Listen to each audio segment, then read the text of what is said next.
Today we are at Natural Bridges National Monument in Utah. It was recommended at the visitor center that we park closest to the exit. So we're going to cut all the way across and then we're going to drop down, and that's when we get to start seeing everything. So we'll see this bridge, the ruins, the bridge, all the way across, and then we'll come back to the car. Because otherwise you go see everything and then you hit the late afternoon and you're walking all the way across this in the heat. So we're going to get that out of the way and then go down and see everything. I've read it's about 8 miles. The woman at the visitor center said it's close to 10. So this should be a nice all-day adventure. So we've got about 5 liters of water between the two of us, 4 Cliff Bar type things, and a Gatorade. And so we want to actually start on the Mesa Trails.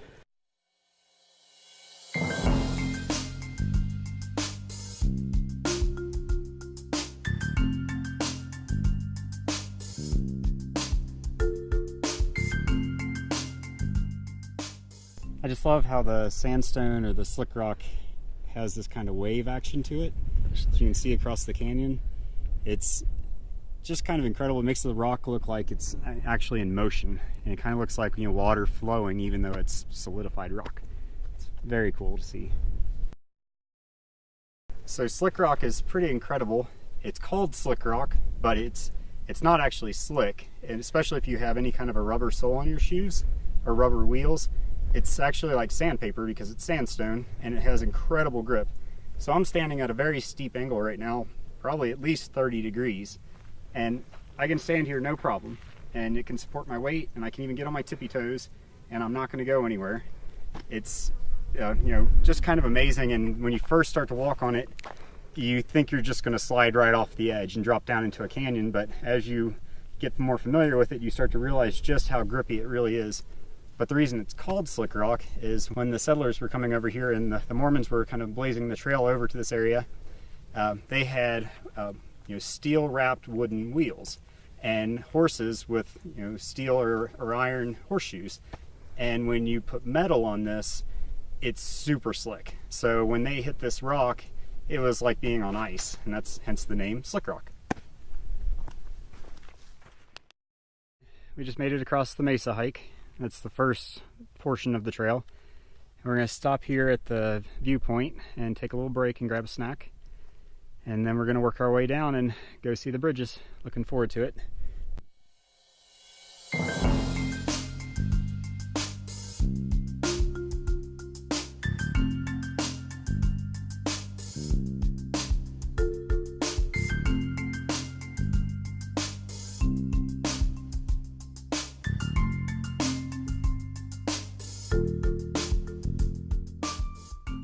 We're starting our hike down into the canyon.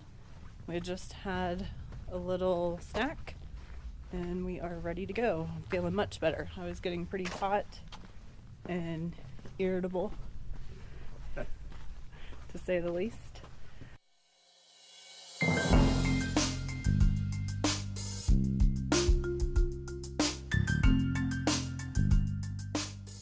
We just made it down to the first bridge, the Supapu Bridge, right behind me. You can see the formation here and think about how much water it took to create that. We've seen a couple of natural bridges in Kentucky, and this is much different, just the whole atmosphere of it. So it's kind of cool to see something that's similar from back home for us, but yet so different.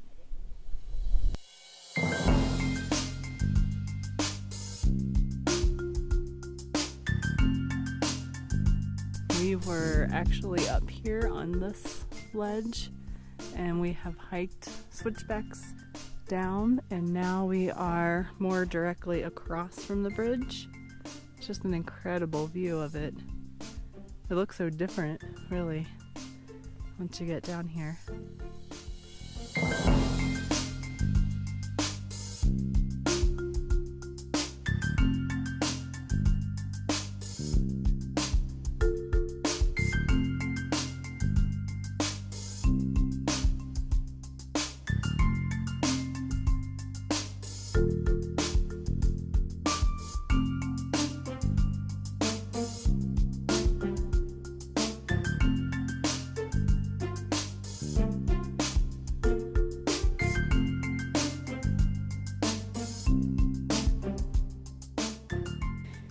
So this is a short discussion on proper footwear for walking in the desert. So I bought some new hiking shoes about a month ago, and I really liked them. They got really good reviews online. I went and tried them on, and I loved them. They're great for hiking.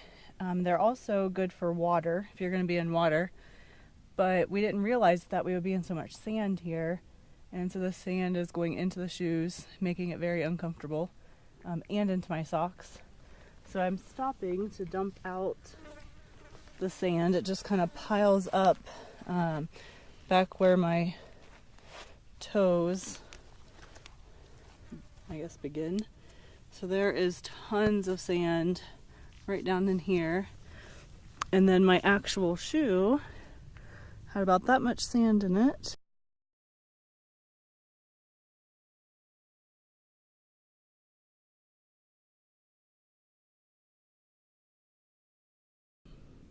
Lesson learned. I guess I'm gonna have to get a different pair of shoes for hiking in the sand. We just took a little snack break under Coquina Bridge, which is all around us.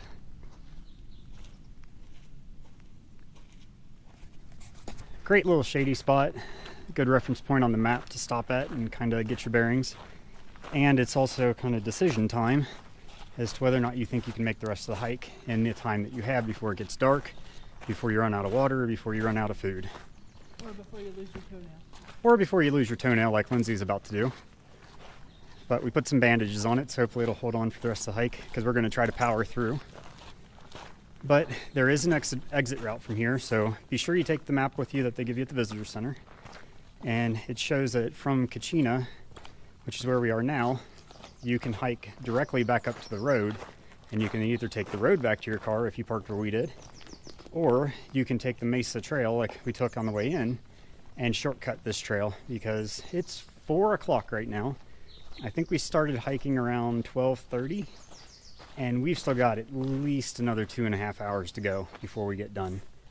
We're on the long leg of the trail. It has a lot of windy switchback that follows the waterway down here. While we were at the visitor center, the woman at the desk warned us.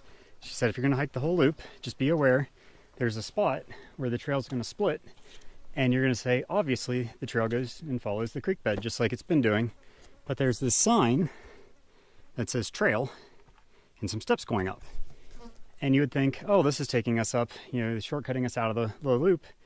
But no. So you want to take the trail up, and the reason is that Natural Bridges in this canyon we're in actually connects to White Canyon, which is where we exited when we hiked Fry Canyon the other day.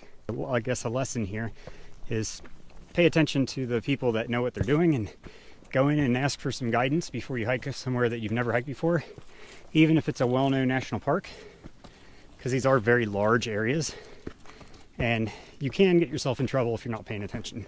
So just do your due diligence, study a little, and you'll be fine.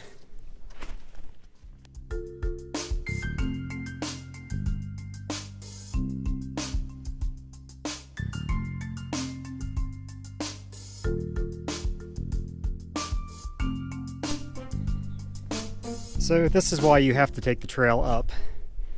Not only will it lead you down into White's Canyon if you keep following it, but it actually leads into this head wall that is someday going to be a big slot canyon, as you can see here.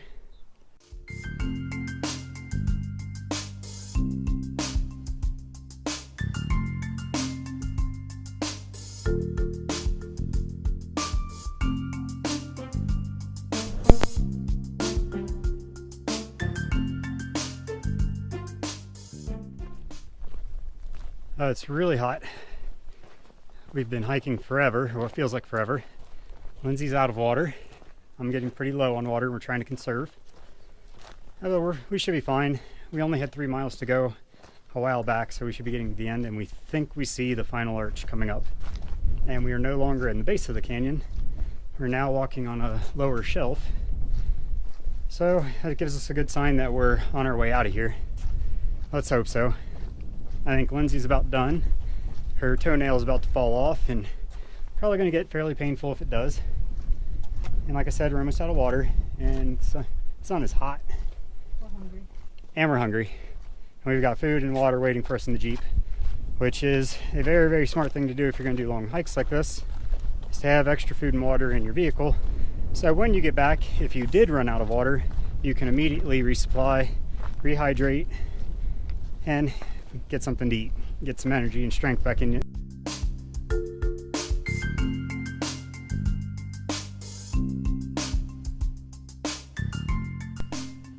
Well, we finally made it. The last arch. Hoa Jumbo, or whatever it's called, something that starts with an O.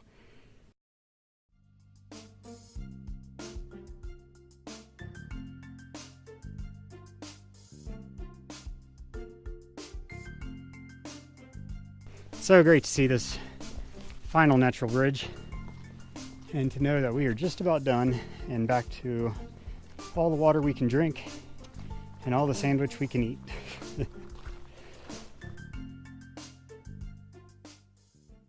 Well, we made it safely back to the car,